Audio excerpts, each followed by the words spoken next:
입니다. 5장. 여호와께서 모세에게 말씀하여 이르시되 이스라엘 자손에게 명령하여 모든 나병 환자와 유출증이 있는 자와 죽음으로 부정하게 된 자를 다 진영 밖으로 내보내되 남녀를 막론하고 다 진영 밖으로 내보내어 그들이 진영을 더럽히게 하지 말라. 내가 그 진영 가운데 거하느니라 하시매 이스라엘 자손이 그같이 행하여 그들을 진영 밖으로 내보냈으니 곧 여호와께서 모세에게 이르신 대로 이스라엘 자손이 행하였더라.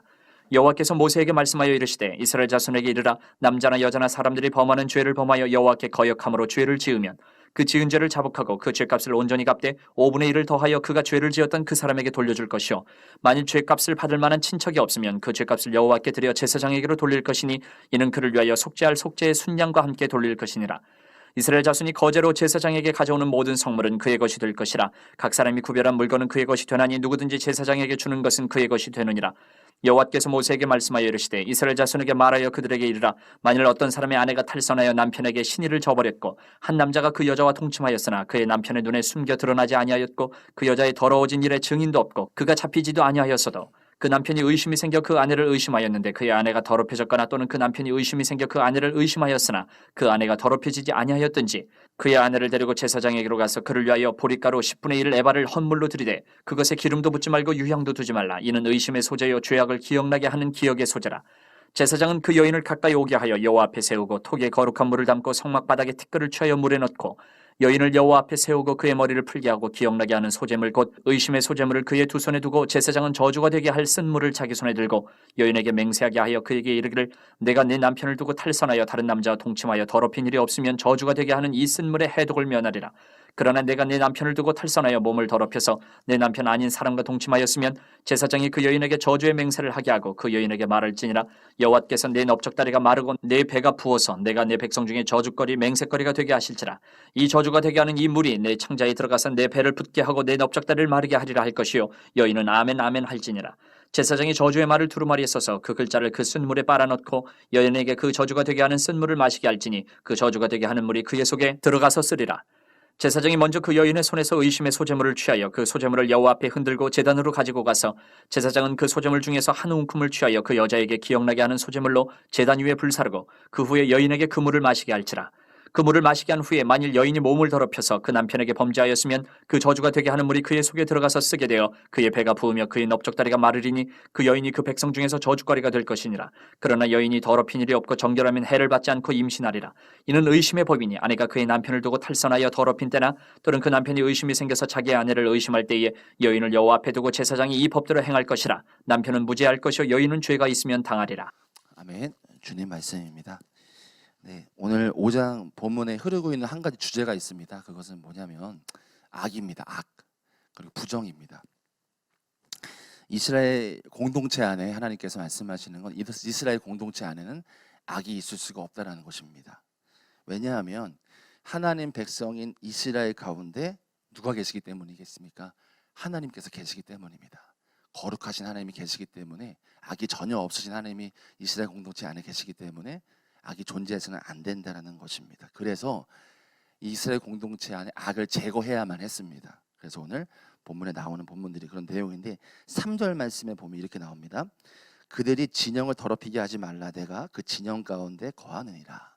그러니까 하나님이 이스라엘 백성 가운데 거룩하시고 악이 전혀 없으신 분이 이스라엘 백성 가운데 거하시기 때문에 악이 있어서는 안 된다. 악을 제거해야 된다라는 말씀을 하시는 겁니다. 그러니까 하나님 계신 곳은 거룩해야 되기 때문에 백성도 거룩해야 했고요. 하나님께서 친히 그래서 너희들 거룩해야 된다 요구하신 것이죠. 우리 레위기 말씀기도 주제 자체도 내가 거룩하니 너희도 거룩하라라고 말씀하셨기 때문입니다. 그래서 오늘 본문의 내용은 이 하나님의 임재, 하나님이 이스라엘 백성들 안에 거룩한 하나님이 거하고 계시는데 그 하나님의 임재를 방해하는 그 악을 징계하는 것에 대한 이야기를 다루고 있는 것이 오늘 본문의 내용입니다. 첫 번째로는 악에 대한 단체적인 심판을 봅니다. 그게 1절부터 4절까지입니다.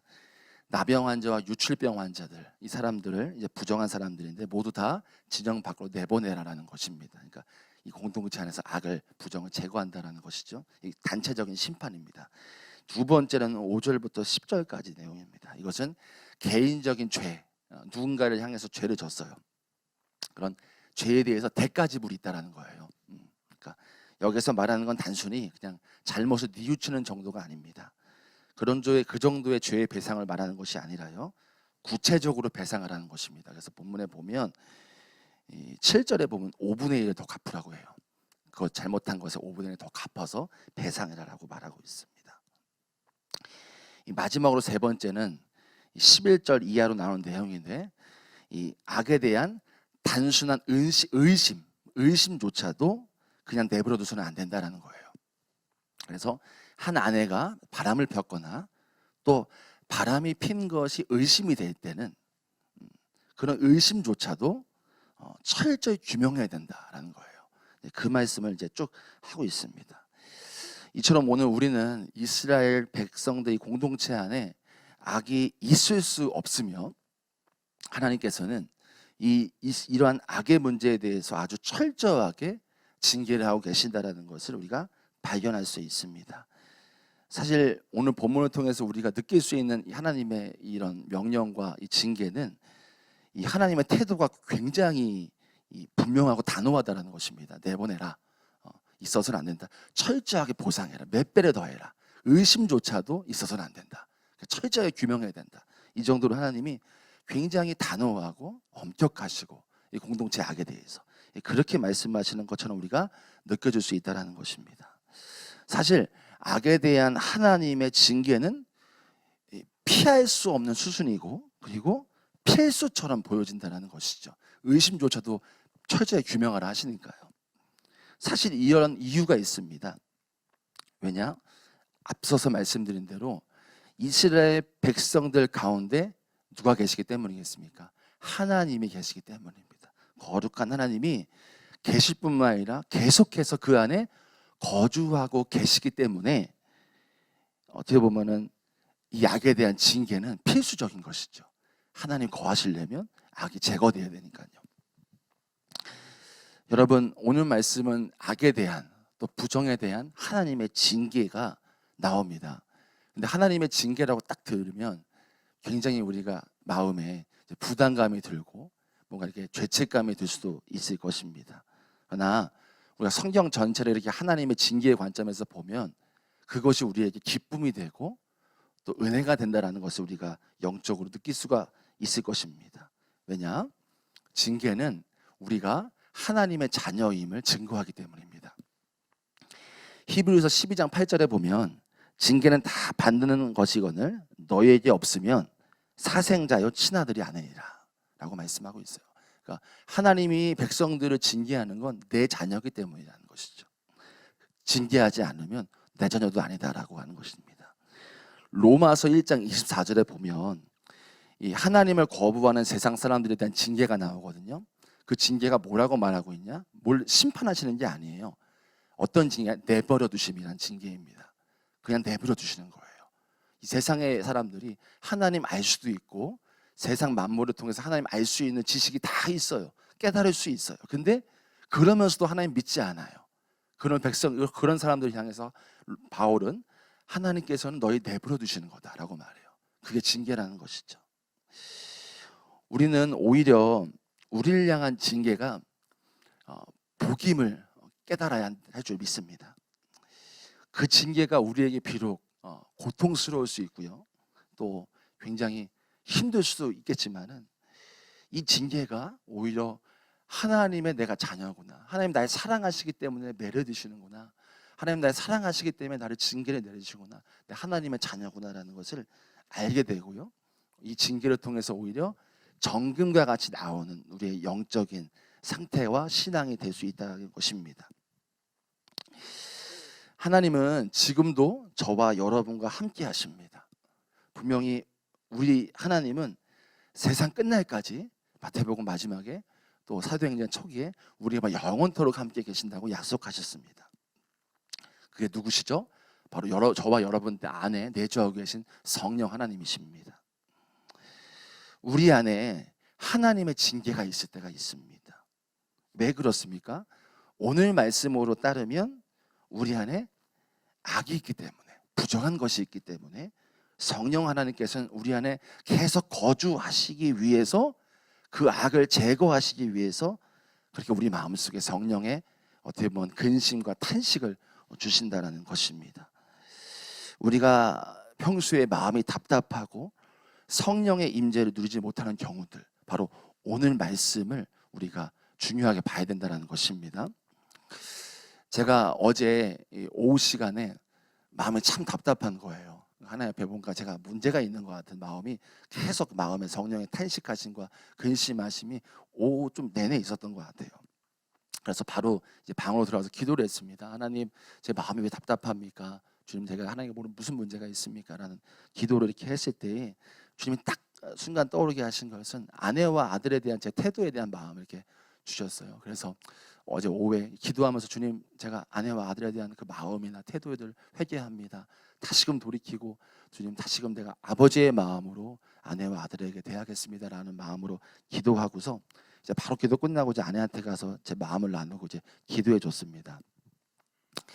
오늘 본문을 통해서 어제 설교를 준비하면서 또 이렇게 주님께 마음을 구하면서 주님이 깨닫게 하신 게 하나가 있는데, 이게 뭐냐?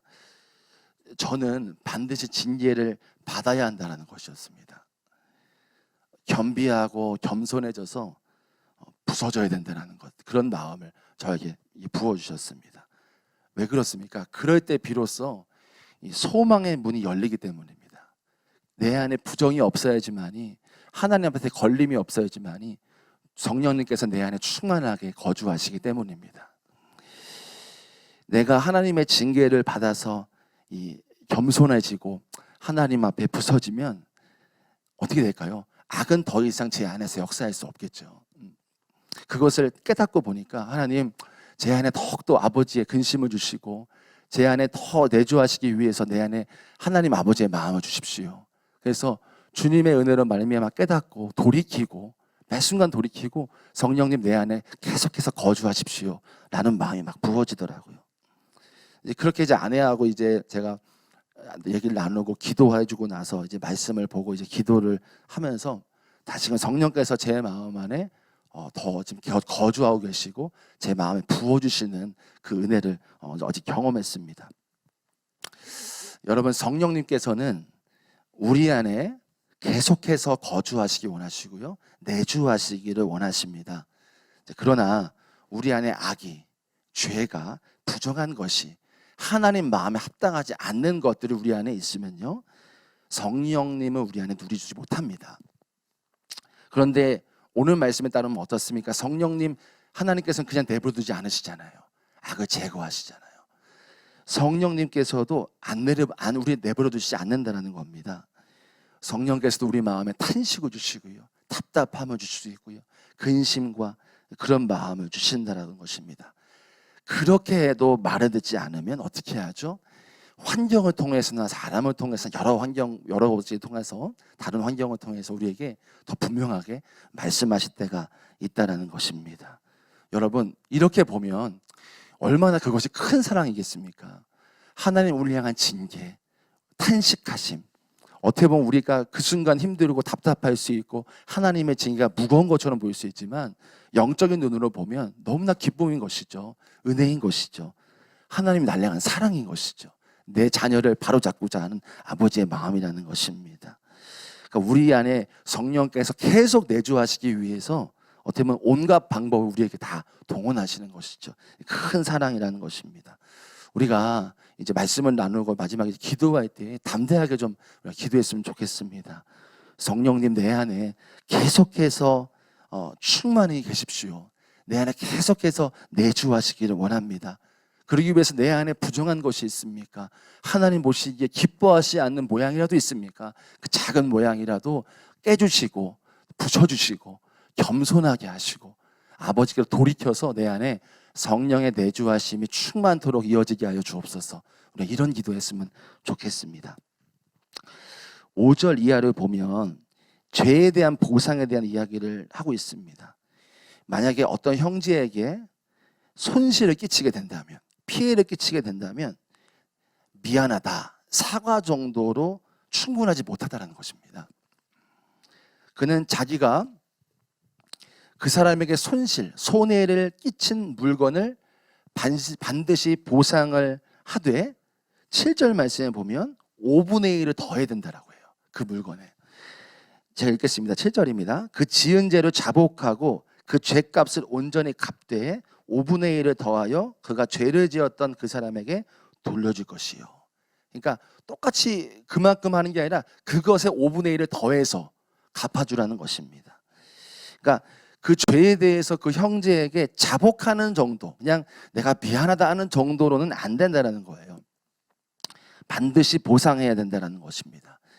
자, 그런데 우리가 의문이 들 수가 있어요. 왜 이 부분에 대해서 굳이 그렇게까지 해야 되냐? 그냥 사과하고 그냥 갚아주면 되는 거 아니냐? 근데 왜 이렇게 5분의 1까지 더해서 줘야 되는 거냐? 이렇게 우리가 말씀을 보면 의구심이 들 수가 있다는 것이죠. 근데 그렇지 않을 수 있는 게 왜냐하면 이 말씀 하신 게 하나님이시기 때문이에요. 하나님이 이렇게 하라고 하셨기 때문이라는 것이죠. 자, 그럼 하나님께서 왜 이렇게까지 우리에게 그렇게까지 5분의 1을 더해서 이렇게 갚으라고 하시냐라는 것이죠. 본문에는 정확하게 기록하고 있지는 않습니다. 그러나 우리가 하나님의 성품을 바라보면 하나님이 왜 이렇게 했는지를 우리가 충분히 유추할 수 있습니다. 자, 하나님은 어떤 하나님이시죠? 하나님의 속성은 무엇입니까? 하나님의 성품이요. 하나님은 사랑의 하나님입니다. 분명히 하나님의 사랑의 하나님이세요. 용서의 하나님이세요. 그러면서 동시에 하나님은 공의의 하나님이십니다. 자, 공의는 무엇입니까? 하나님은 그러한 죄를 또 저지르지를 않기를 바라시는 분이시라는 거예요. 그래서 사랑도 많으시지만 징계도 내리신다는 것입니다. 자, 입술의 자복, 용서, 이 회개를 통해서 이 정도가 아니라 입술의 자복과 회개를 통해 충분히 아니란 태도를 가질 수 있기 때문에 하나님 이렇게 말씀하신다는 거예요. 단순히 입에 발린 얘기들, 그냥 그 정도 고백으로 인하여서 오직 그 사람의 마음이 무딘 마음이 될 수 있다는 것이죠. 내가 간단히 입술로 용서를 구했으니 다음에 또 해도 되겠구나.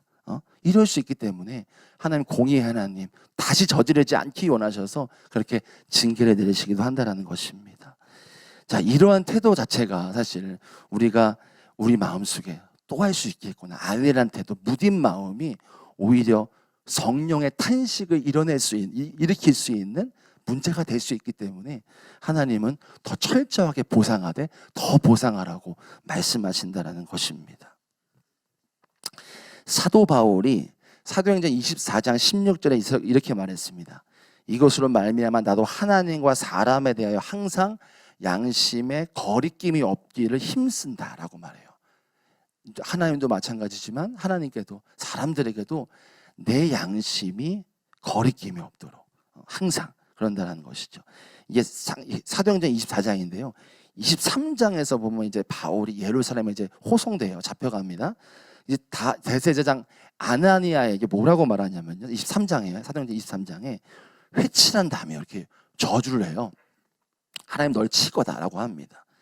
근데 그 다음에 그 순간 바울이 어떻게 얘기하냐?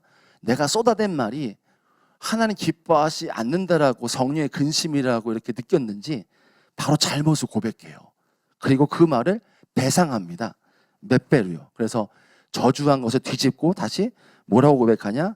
너의 백성의 관원을 비방하지 말라 하셨습니다. 그러면서 다시 이제 축복해주고 자신의 용서를 구하고 이제 배상하고 있다라는 것이죠. 23장이에요. 그리고서 24장에서 내가 항상 사람들 앞에서도 양심에 거리낌이 없는 사람이기를 바랬다는 것이죠. 이 고백은 바울 자신이 늘 깨끗한 양심을 가지려고 몸부림쳤다는 거예요. 내 안에 조금이라도 문제가 생기면 바로 회개하고 돌이켰다는 것이죠. 비록 적은 것일지라도 내 안에 성령의 근심이 있으면 바로 그 악을 끊어내버리고 실제적으로 행동을 취했다는 거예요. 말로만 한 게 아니라 더 많이 보상을 하면서 아나니아 제사장에게 악인이지만 나쁜 사람이지만 오히려 축복해 줬다는 것입니다. 여기서 우리가 주목해야 되는 것은 무엇이냐? 바로 바울이 잘못을 바로잡고 실제적으로 자신의 말을 뉘우치고 배상까지 했다는 거예요.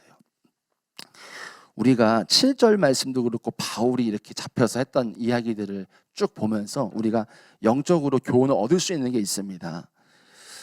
우리의 성령께서 우리 마음속에 근심을 주세요. 영적으로 문제가 있다고 그것을 알게 하시고 깨닫게 되면 하나님 앞에 회개하는 것만으로 족하진 않다는 거예요. 반드시 보상을 하고 우리의 삶의 변화가 있어야 된다는 것이죠. 누군가의 문제가 있다면 회개 정도 용서 구하는 정도가 아니라 지금 본문은 5분의 1까지 보상 더 하라는 거예요. 그러니까 행동까지 취해서 용서를 구하고 적극적으로 행동을 해야 된다는 얘기까지 나오고 있다는 것입니다. 제가 선한목자교회에서 젊은이 교회 사역을 할 때 이제 새로운 전도사님을 청빙할 때가 됐어요. 그래서 이제 전사님들이 막 지원을 하셨고 그 가운데 목사님들하고 식사 자리가 있었는데 그때 목사님들이 전사님 중에 이렇게 이런 사람들이 있는데 아는 사람 있냐라고 물어보시는 거예요. 그래서 제가 그 중에 아는 사람이 있더라고요. 근데 잘은 알지 못하고 안면 정도 있는 분이었어요. 근데 그분에 대한 인상은 잘 알지는 못하지만 제 인상은 별로 안 좋았어요. 그분이 되게 안 좋았습니다. 그래서 사실 그때 그 자리에서 그 전사님 좀 별론 것 같아요. 이렇게 얘기를 했어요, 제가. 근데 참 하나님의 섭리와 하나님의 인도하심이 신기한 게 뭐였냐? 그분이 선한목자교회에 부임을 했어요. 근데 부임을 하고 젊은이 교회로 오셨어요. 그리고 그뿐만 아니라 제가 느헤미야 공동체였거든요. 느헤미야 공동체로 같이 오신 거예요. 근데 이건 더 놀랄 일인데 뭐냐면 제가 정확하게 기억은 안 나는데 제 기억에는 제 옆자리였던 것 같아요. 참 그것을 보면서 참 마음이 막 부담이 되는 거예요. 그래서 성령 집회 때 막 기도를 하는데 성령님이 제 안에 막 말할 수 없는 탄식하심과 정말 제 마음에 하나님의 그 답답한 마음, 이 하나님이 내가 문제가 있다는 것을 너무나 강력하게 계속 지적을 하시는 거예요, 제 마음속에.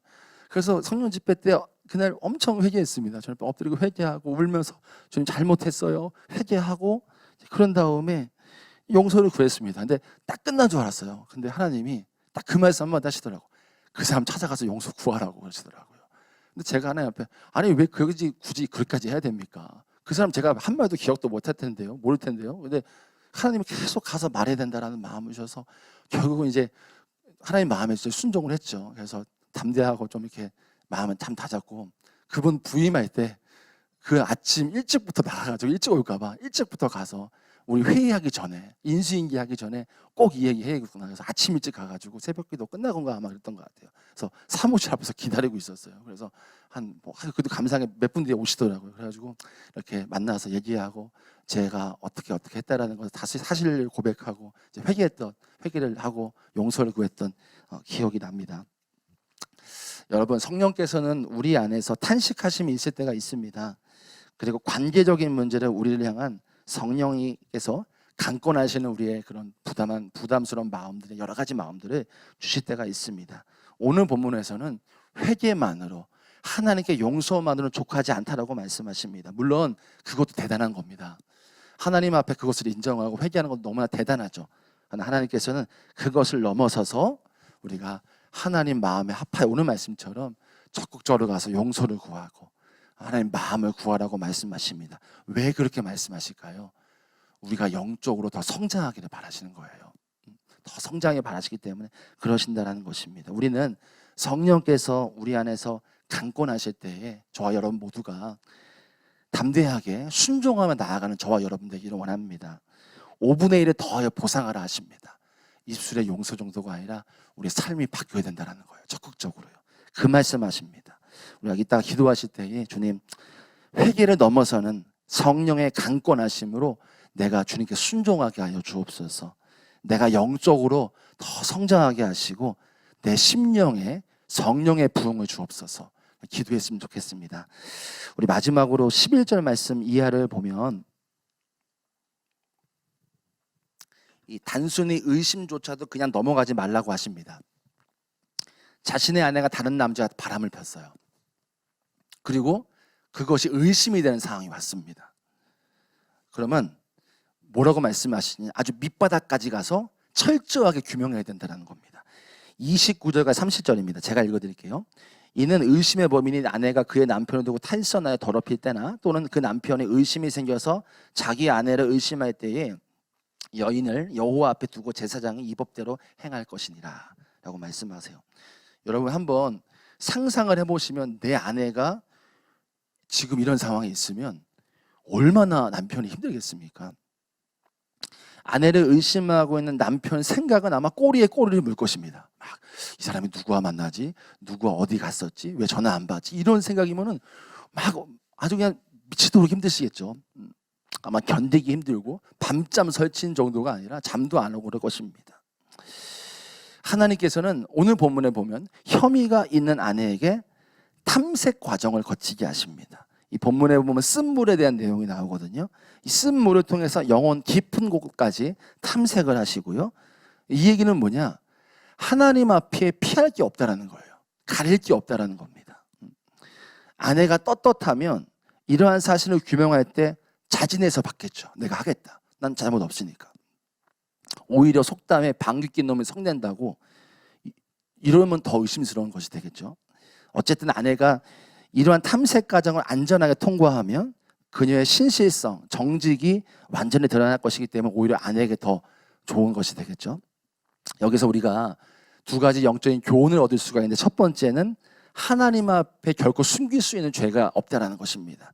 두 번째는 하나님은 악에 대해서 굉장히 단호하시다라는 거예요. 의심조차도 그냥 철저하게 해서 완전 규명하신다라는 것입니다. 그만큼 하나님은 공동체 안에, 또 오늘 본문에서 우리 마음 안에, 우리 심령 안에 악에 대한 문제를 철저하게 제거하기를 원하십니다.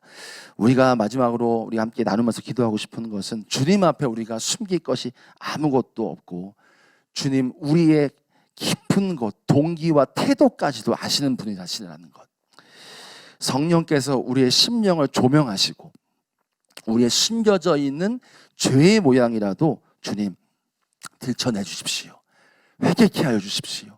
내 안에 성령의 내주하심이 충만히 임하기 원합니다. 주님, 내가 주님 앞에 숨길 것이 아무것도 없습니다.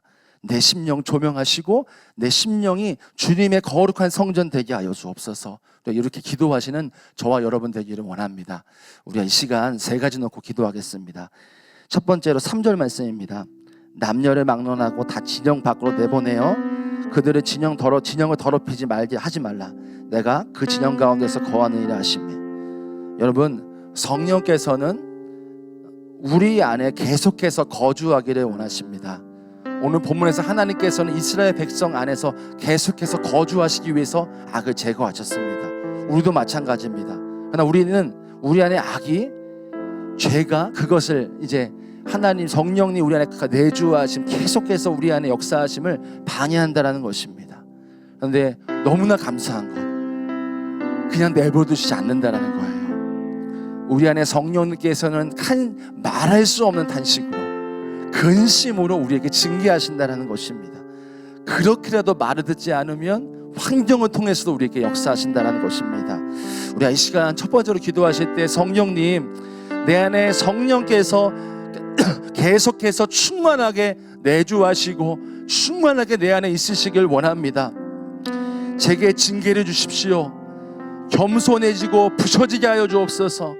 그래서 내 안에 역사들, 악의 역사들이 다 잠재워지고 끊어지게 하시고 오직 내 안에 성령님만 거주하시는 성령의 전이 되게 하여 주옵소서. 우리 함께 주여 한번 부르고 기도합니다.